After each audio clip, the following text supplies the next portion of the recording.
Hey, I'm Stephanie, and it's time to talk about how my Adagio beauty experiment went over Black Friday. So we'll discuss what I was tempted by, if I gave in, and what I ultimately bought. For anyone who has ever struggled with overspending or overconsumption, I feel like Black Friday used to be manageable because it was one day. Even when companies started the whole Cyber Monday trend, I feel like the long weekend of temptation was a formidable challenge, but one that was possible to overcome with a little bit of planning and a few tools. But now I feel like we have Black Friday season. It's like 6 weeks of sale insanity. And even those of us with generally healthy spending habits or coping mechanisms can get worn down or worn out. Somehow I managed to feel both of those things this year. On the one hand, it felt like I was being smothered by an avalanche of buy, until I was like, buy. It was just overload from every direction. All the emails, commercials, creators making content surrounding the sales. It was just too much for my brain. So much so that it even made me want to not shop. But on the other hand, I had been making a list of things I'd been wanting to purchase all year. The majority of the things on that list were just Christmas gifts or boring things for my business or restocking things around the house. So nothing particularly exciting, but things that I would like to get the most bang for my buck for. So I forced myself to go shopping. I broke the seal. Hello, darkness, my old friend. It all started so innocently with gifts for other people. But then I thought, while I'm shopping, I might as well pick up some necessities. So I re-upped on my sunscreen. Because although I no longer purchase backups for skincare or cosmetics, I do regularly use these two sunscreens, and both of them will definitely be used up by the end of the year. And I figured, I might as well replace them while they're 40% off. I simply repurchased the Iunik Centella Calming Daily Sunscreen and the Beauty of Joseon Relief Sun Rice and Probiotic sunscreens. The reason that I chose to repurchase both is because both work equally well for me, but in different situations. And since several of you have asked, here's my speed review and comparison of these. The Iunik Centella Calming Daily Sunscreen isn't fragranced, which is great, and I find that it's pretty moisturizing, at least for my skin type. Although I do find that depending on the weather, it can take up to 15 minutes to completely soak into my oily combination skin. The Beauty of Joseon sunscreen, on the other hand, soaks in immediately. And other than the fact that it protects my skin from the sun, I don't notice it actually doing anything. So it doesn't dry out my skin, but it certainly doesn't add any moisture either. This is extremely lightweight, and I feel like it's wearing nothing. This one does have a slight smell to it, but I don't think it's fragrance. I think it's just the smell of the ingredients, and it smells mildly chemically, but it's not potent, and the smell dissipates pretty much immediately. Both of these work really well under makeup without causing any pilling or any issues with my foundation, and I really do enjoy having both of these because I tend to use the Iunik sunscreen when I want a glowier look and the Beauty of Joseon sunscreen when I want a more satin or matte look. Plus, having two different options with two different finishes comes in very handy when traveling in different climates. After purchasing these two goodies, I thought it would only make sense to move on to primers. If you saw my Adagio Beauty update this summer, you might recall that I had purchased this L'Oreal Prime Lab 24-hour matte setter in the hopes that it would keep my makeup from melting off my face in the heat. The truth is, this does work, but only with some of my complexion products. For example, I did try it out with my IT Cosmetics CC cream and my Dior Forever Skin Correct concealer, which I've been using as a foundation. And in both cases, the L'Oreal primer worked great, and it did extend the wear of my makeup and did help with the matteness, even if it didn't completely tamp down the shine. But this did not work with my two favorite foundations at the moment, which are the Estee Lauder Double Wear Stay in Place Makeup and the Giorgio Armani Luminous Silk Foundation. And these were the two foundations I was really hoping to get more longevity out of when it's really hot and I'm sweating a lot. So this wasn't serving its purpose, and I decided I was in the market to try to find something that would blur my pores, extend the longevity, and maybe keep my skin a little bit more matte. So I was considering trying either the Blur Expert Powder from Sisley or the Perfectionniste primer from Surratt Beauty. And I decided I was going to be super clever and choose the one that would tempt me less. You see, although I'm quite interested in several products from Sisley, I'm truly intrigued by a whole lot of things from Surratt Beauty. And so I thought if I were to go onto their site during the sale and buy that Perfectionniste primer, then I might also be very tempted to succumb to my inner makeup monster and just fill my entire cart with all of the things that I've been interested in from the brand. So in order to avoid that temptation, I chose the Sisley Blur Powder. And when this product went into my cart, it was the only thing that I bought. Although, full disclosure, that concealer almost made its way into the cart as well, because I have been lusting after that just as long as I've been lusting after this powder. But I was strong, and I just got the powder. Because when it comes to cream and liquid products in particular, I have come to realize that I need to be very careful about how many of those items I have in my collection at one time, because they do tend to expire much more quickly than my powder products do. I've only had a chance to try the Blur Expert Powder a handful of times, but so far I can say I am quite satisfied with the purchase because it seems to work quite well with my two favorite foundations. That means it's already a step above the L'Oreal primer in that department. But what remains to be seen is whether the Blur Expert Powder will also work to keep my face more mattified in warmer weather. After the primer purchase, that's where things got a little bit dicey, because that's when my inner makeup monster really woke up and she's like, ooh, what else can we buy? One thing I have been needing to repurchase is a new contour cream, because my old faithful favorite contour cream is almost gone. Normally, I would just run out and repurchase that one since it's my favorite and it's literally perfect for me. Alas, the team at Kevyn Cosmetics decided in their infinite wisdom to discontinue my favorite product. So I have been on the prowl for a new contour cream that is just as perfect as a color match. For a while, I was seriously entertaining the idea of trying the new Danessa Myricks Groundwork palette because it just seems like it would be so much fun. But I talked about that in a previous video, and several of you brought up some very good points against that palette, at least in the context of searching for a new contour color. So I very much appreciate that, and I decided that I would go on the search for an individual contour product. So on my quest to find a new contour, I did all the things. I watched all the reviews, including Haute Mess Tom's Ultimate Contour Stick review, and after watching that, I was like, maybe the Westman Atelier, or no, maybe the Essence. And if you know me, you're like, what? Essence? You want to buy Essence? Yes, I did. I don't often gravitate towards drugstore products just because the packaging is so flimsy and I travel a lot. And the most annoying thing in the world is when you're on the road and something breaks and you have to find a makeshift way to travel with it. So I tend to avoid the drugstore in that situation, but I was like, I don't know. That contour sounds good. I'll try it. But is it available here? No.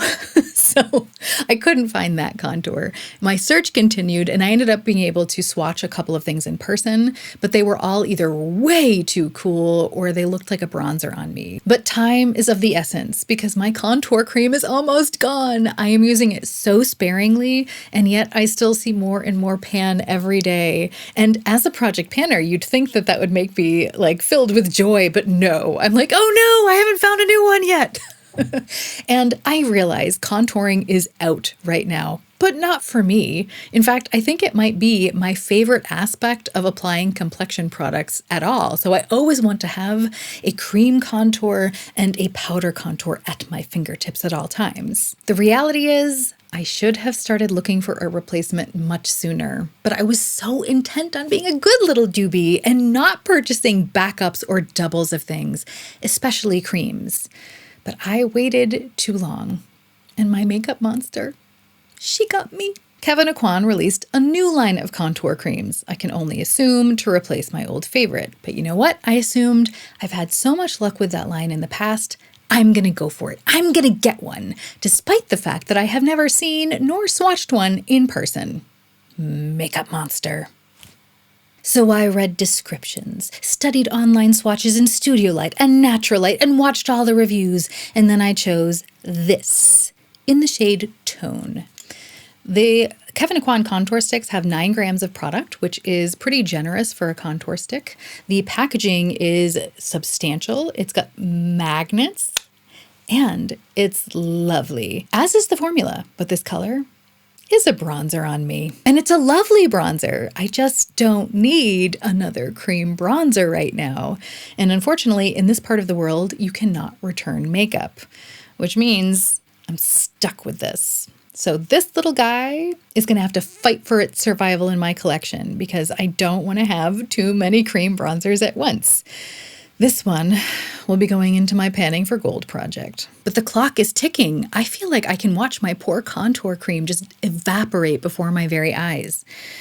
So what did I do?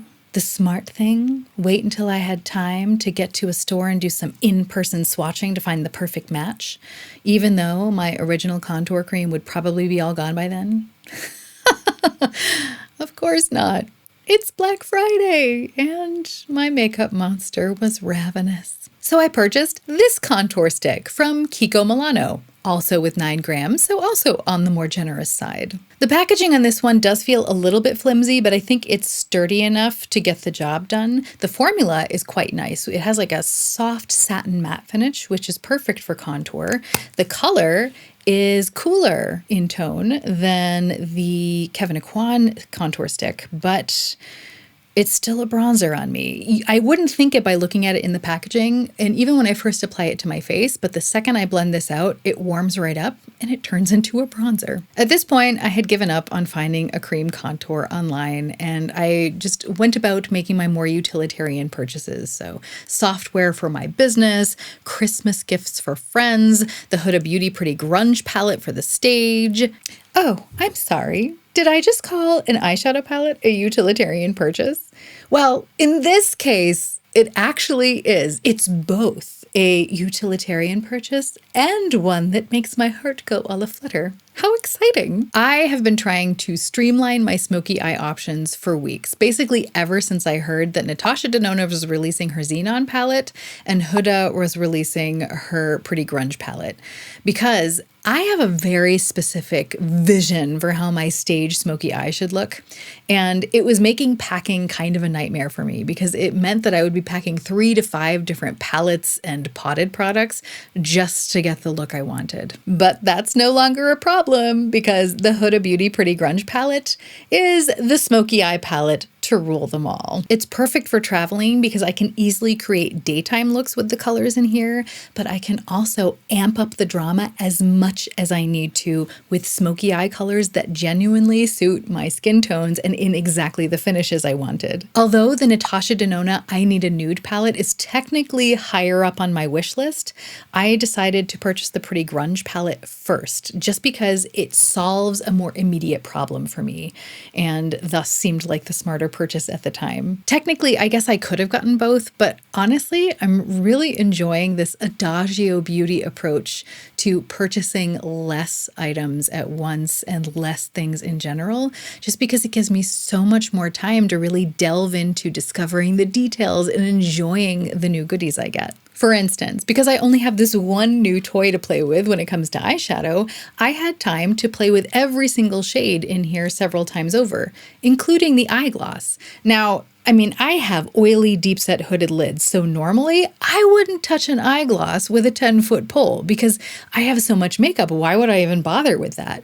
But because I'm only bringing in one thing at a time and really giving myself the time to enjoy it, I thought to myself, well, what the heck? It's here. I might as well try it. Lo and behold, the eye gloss works on me. I am an eye gloss girl. That is crazy. If I apply that gloss in a super thin, an ultra thin layer across my entire eyelid up to my brow bone, then I get this really sheer gunmetal gray sheen, and it is gorgeous. It doesn't even crease. If I apply any more than that ultra thin layer, it will crease, but not to the extent that I would have thought. My favorite way to wear the gloss so far has been to put the thinnest layer across the entire lid, but then build up just a little bit of opacity here on my brow bone just to contour it a little bit. But then I go full opacity just along the lash line. Because let's be honest, with my deep set hooded eyes, all you ever really see when my eyes are open is this part of my eye here, and then maybe a little bit of the lash line. And so that gives me that wet gloss effect without giving me the nasty creasing, and it's comfortable because it's not sticky. And it's extremely easy to get that sheer layer or to build it up up, at least with the brush I've been using, which has been this Esam V27 synthetic brush. And this is precisely why I enjoy slow beauty or Adagio beauty, because it helped me discover that I too can join the eyegloss club. Does that make me a cool girl? Well, I guess technically not, because just by asking the question, I'm automatically not in the club. But I'm cool with that. And I mean, the rest of the shadows in the Pretty Grunge palette are awesome as well. The mattes are so easy to blend, and the different formulas offer various levels of sparkle and shine. And the color story is actually more versatile than I thought it would have been. You have peaches, you have browns, you have blacks, you have mauve-y colors, purple colors, gunmetals, silvers, a kind of champagne-y gold color, but also these two colors, I realize that they probably look like they'd pull purple or mauve in the pan, but at least on me, they pull very rosy. So I'm actually able to get quite the spectrum out of this palette. It's like Huda knew the struggles I was having with finding my ideal travel smoky eye palette, and she made this just for me. So I am 100% satisfied with this purchase. And you know, I wish I could say I stopped there, because my makeup monster was so happily distracted playing with this Pretty Grunge palette. I thought I was safe and sound, but then a friend sent me an email with a link to a really good sale, and then I bought another contour stick. Sight unseen, stick unswatched. I know. Okay. I know. What was I thinking? All I can say is even stumbling can be a form of moving forward, so let's stumble in style. I guess the advantage here is that I do have a YouTube channel now, so I guess I can do a review and comparison, which might save someone from this very same pitfall in the future. So if you would like to see a review or comparison video about the various contour sticks that I binge purchased, then I don't know, leave me a poop emoji in the comments. I mean, contour's the color of poo, right? So that fits. Bring on the poo. I deserve the poop emojis for this. But you know, although I really do feel like being showered with poop emojis seems fitting in this moment, I'm not really feeling shame. I'm just trying to analyze my behavior so that I don't make the same mistakes in future, and maybe I can prevent someone else from doing it too. And I have learned a valuable lesson from this. Although I still firmly believe that I don't want to be purchasing backups or doubles of products, if I do happen to have a core product in my daily routine, that one item that I use every single day for that specific purpose, and that product happens to get discontinued, then I need to give myself enough time to find a suitable replacement. Because if I don't, like this time around, if I wait too long, I might panic that I'm not going to be able to find something in time, and then I become vulnerable to old habits of overpurchasing. And that's what happened this time. I was vulnerable because I was worried I wasn't going to be able to find something, and then a hammer sale came along. Do we say hammer in English? I don't think we do. That's a German thing. Germans, like if something's really good, they'll say something's the hammer. Like, oh, that's really great. That's the hammer. So this sale was the hammer. The hammer that put the nail in my Adagio beauty coffin. And you know what the insane thing is? I'm not even crazy for contour. I mean, take, for example, my Lurve of eyeshadow. I get so much joy from palette hopping. In fact, I get a scary amount of joy from playing with all the different formulas and colors and finishes and sparkles. In fact, some evenings I will turn into a swatch gremlin. Don't feed me a palette after midnight because I will go nuts just looking at all the pretty colors and finishes and sparkles. I will just be covered in eyeshadow.